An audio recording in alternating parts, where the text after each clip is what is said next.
তপতির cook হাউসে সবাইকে স্বাগত। আজকের রেসিপি প্লেন তড়কা। তড়কা বানানোর জন্য এখানে নিয়ে নিয়েছি 2 কাপ মতো মুগ কলাই আর 1 কাপ মতো বুট কলাই, যেটাকে ভিজিয়ে রেখেছিলাম 6 থেকে 7 ঘন্টা। এরপর কুকারের মধ্যে কলাইগুলোকে দিয়ে দিচ্ছি।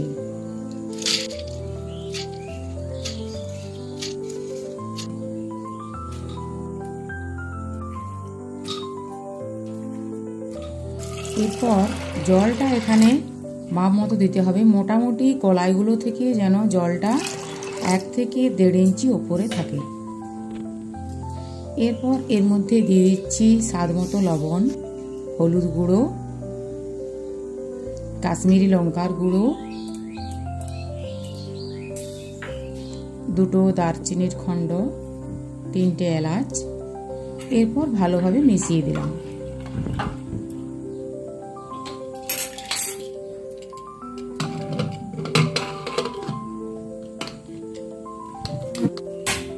প্রথমে গ্যাসটাকে হাই ফ্লেমে রেখে একটা সিটি দেওয়ার পর গ্যাসটা লো ফ্লেমে করে দিয়ে দিতে হবে আরও 4-5টা সিটি।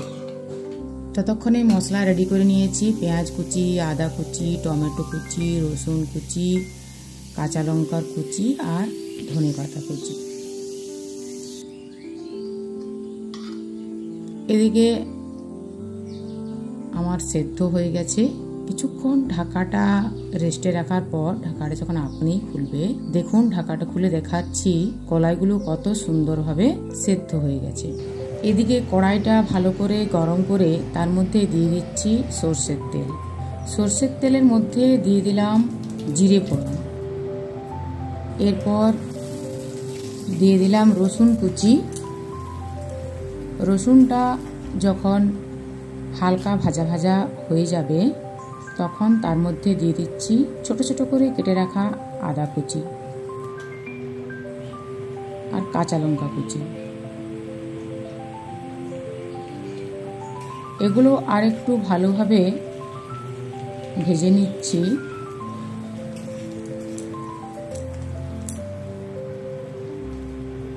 এগুলো ভাজা ভাজা হয়ে যাওয়ার পর দিয়ে দিলাম পেঁয়াজ কুচি। পেঁয়াজগুলো একটু সুন্দরভাবে ভেজে নিচ্ছি। এর মধ্যে দিয়ে দিলাম টমেটো,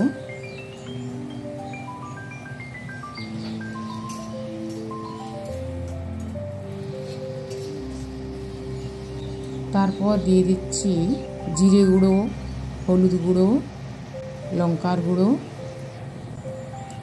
ব্ল্যাক সল্ট। এগুলো দিয়ে মশলাটা আবার ভালোভাবে কষিয়ে নিচ্ছি। আর ওই মশলার মধ্যেই পরিমাণ মতো অল্প লবণ দিয়ে দিলাম। লবণ দেওয়ার পর কসুরি মেথি দিয়ে দিলাম। তারপর মশলাটা আবার খুব ভালোভাবে একটু কষিয়ে নিচ্ছি। মশলা কষানো হয়ে গেছে।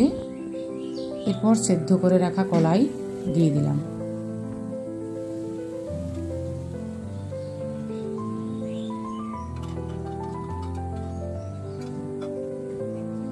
এরপর এটাকে অল্প কিছুক্ষণ নেড়ে নিয়ে অল্প জল দিয়ে দিলাম পরিমাণ মতো। খুব বেশি জল দেওয়া দরকার নেই। এটাকে আরও স্পেশাল বানানোর জন্য একটা তড়কা তৈরি করব। এদিকে অল্প ধনেপাতা কুচি দিয়ে দিলাম।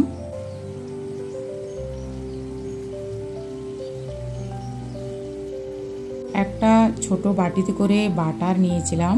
বাটারটা গলে যাওয়ার পর ওর মধ্যে দিয়ে দিলাম রসুন কুচি, কাশ্মীরি লঙ্কার গুঁড়ো আর কসুরি মেথি।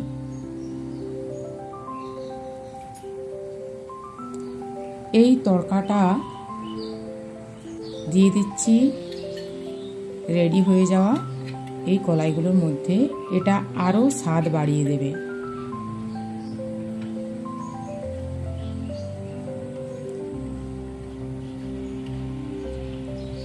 খুব ভালোভাবে নেড়ে নিয়ে ফুটে গেলে গ্যাসটা বন্ধ করে দিলাম।